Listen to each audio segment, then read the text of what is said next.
Hello World, our group, made of Alba, Sanda, Sandrine, Laura, Dan, and me, Ben, from Imperial College MSc Computing, made Foodprint.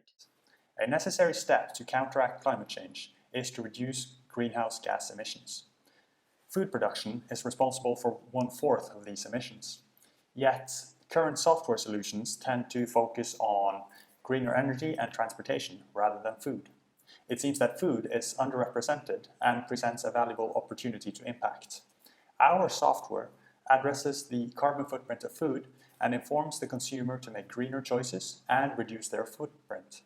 Have you ever wondered what the carbon footprint of the minced meat you pick up at the grocery store is?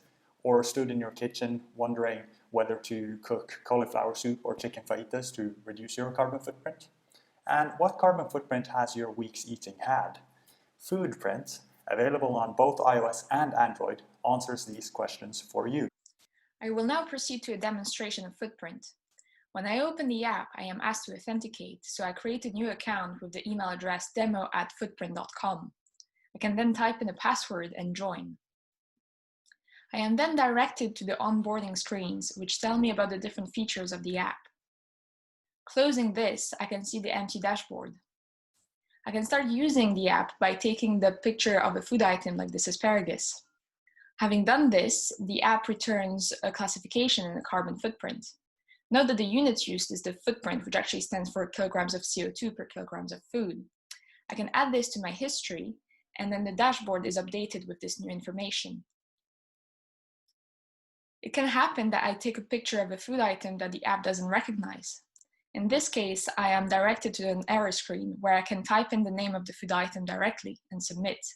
If the app recognizes this name, it will return a footprint, and I can add this to my history as well.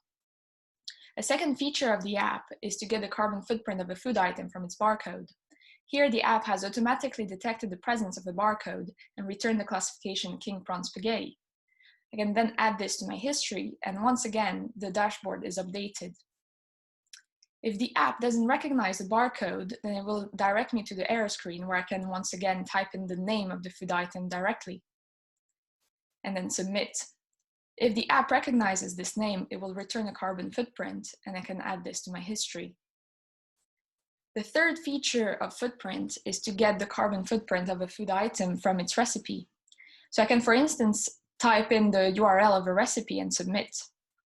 In that case, the app returns a picture of the dish, its name, and its carbon footprint. I can also see a breakdown of the carbon footprint according to the different ingredients, and the link allows me to open the recipe in my browser. Just like with the other food items, I can add this to my history, and then the dashboard is updated with this new item taken into account. If I do not have the URL of a specific recipe, I can also type in the name of the dish directly and submit. The app then also returns the picture of the dish, its name, and its carbon footprint, and the breakdown is also available. The link then allows me to see where the list of ingredients was obtained and how the carbon footprint was calculated. Just like with the other items, I can add this to my history. The dashboard now contains information about different food items organized in different categories, and I have both a weekly view and a monthly view. At any point, I can decide to delete my account. This is irreversible. If I do this and try to log in again with the same email address I used earlier to create the account, then the app will tell me that this is not possible. This shows that the deletion of the account was successful. For future work, looking into performance optimization, enhanced social interaction, and active recommendations would be very interesting. Before ending, we would like to thank our supervisor, Dr. Ananda Gopalan, for his continued drive and challenging us to do better.